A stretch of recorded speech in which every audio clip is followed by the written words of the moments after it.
When I was a wee little lass, at the ripe age of 11, I was right smack dab in the middle of my dragon obsession. Not even specifically Wings of Fire either, just dragons. However, like any sixth grader, I was very OC oriented. I said that like I'm not now, but whatever. And, as any 11-year-old eventually does, I made an insanely overpowered Mary Sue-esque OC. I didn't even really do anything with her either, I just had her. If my memory serves me right, I listened to Say My Name from Beetlejuice and immediately thought Evil Animus and Misunderstood Princess. So, Rainfall came to be. According to my original drawing of her, she's a Nightwing, Seawing, Rainwing tribrid. She was born under 3 moons, can change colors-ish, and can breathe underwater. Also, apparently her parents are Firefly, Glory and Deathbringer's daughter, and Amazon, Turtle and Kinkaju's son. Which, yeah, I'm scrapping that. While it could make for an interesting dynamic, I can come up with original characters. In this little era of mine, I seem to also like to come up with third-generation characters. For example, I also drew Dusk, a Sandwing-Nightwing hybrid, and his parents are Shadow, Moon and Kibble, and Eclipse, Sunny and Starflight. Yes, I was a Sunnyflight shipper, burn me at the stake. I am not anymore, but I look back at that era and cringe. Peace and love to Sunnyflight shippers, but Sunny is not straight, and I will die on this hill. Anyway, I also had Blue Flame.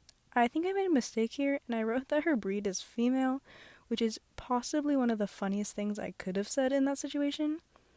Anyway, her parents were Wolverine, Lynx in Winter, and Auburn, Clay in Peril. Linkster lived and died in about 3 days, and I've never looked back since. Anyways, back to Rainfall. So, she hated her parents, as tends to be the trend in Wings of Fire. There are these 4 drawings of her and absolutely nothing else, so I'm working with kind of nothing to go off of, which is fine. So I got my Sour Patch Kids, a full water bottle, caged elephant, and got to work. Redesigning her came with vague ideas of, like, tropical deep sea kind of fish. So, kind of bright neons on a dark background, frilly gills and fins, that type of vibe.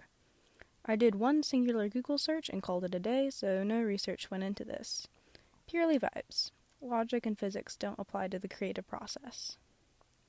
I made a sketch of her traditionally, and then started to draw and procreate.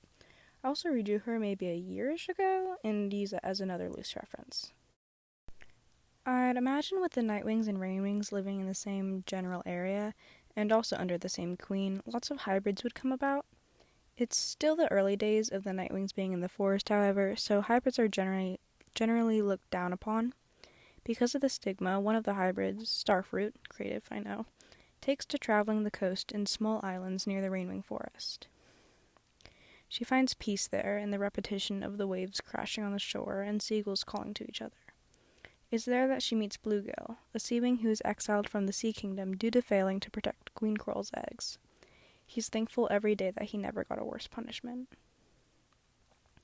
A few notes here. I'm aware that Bluegill and Starfruit are already OCs on the fanon wiki, but you're bound to have the same names in such a big fandom, so I don't think it's that serious that they're named twins. It's not a forbidden romance per se, but neither of them want to go back to their tribes. Bluegill can, and Starfruit simply doesn't want to. They kiss, and fall in love, and Rainfall is conceived. She's born on a full moon, and is able to see the future. She never knows why she has 3 teardrops, despite only one of the moons blessing her. Rainfall does not like being alone, or her powers, or her parents. She resents her parents for raising her away from everyone and everything. She needs someone else other than her parents. Speaking of her parents, they're extremely overprotective of her. They fear that other dragons will give her a hard time for being a tribrid, and her moon powers. They basically dictate her every move, more protecting her and shielding her than trying to guide her in her life. Rainfall is sick of it, and often tries to run away. She'll usually get about halfway to the Rain Night Kingdom before her parents find her. That never stops her from trying again and again and again until her parents sit her down and give her a too long lecture, trying to scare her away from leaving. They tell her stories of animus dragons and poisonous fruits and hostile dragons, and it's too dangerous for you. You can't leave. It just makes Rainfall want to go out more, She craves the adrenaline rush that danger gets her. It comes to a point, once she's an adult, that her parents realize that they just can't keep her like this forever, no matter how much they wish she would just stay. So Rainfall eventually gets out, and she's not prepared for the world. She grew up sheltered and is an awful hunter. She can't fight that well, often relying on her bioluminescent scales to try and blind her enemies. Still, she's determined to make it on her own. And that's all I have for her. Vague backstory, I know, but hey, there's some potential in there if you squint. Talking about the design for a moment, I went with just like the outline of bioluminescent scales because I think that looks cooler. She has big eyes because of deep sea logic, and sharp front teeth that stick up rather than down. Her wings and frills can't change color, but the colors swirl around like a lava lamp. Her necklace is a gift from her father when she became an adult. Basically, all of the bright colors on her glow, the aqua blue brighter than the orangey pink. Because of her unusual scales, she's unable to speak aquatic, opting for sign language to speak underwater. She can't breathe underwater, but can hold her breath for up to 6 hours, so enough to sleep. Think whale on crack.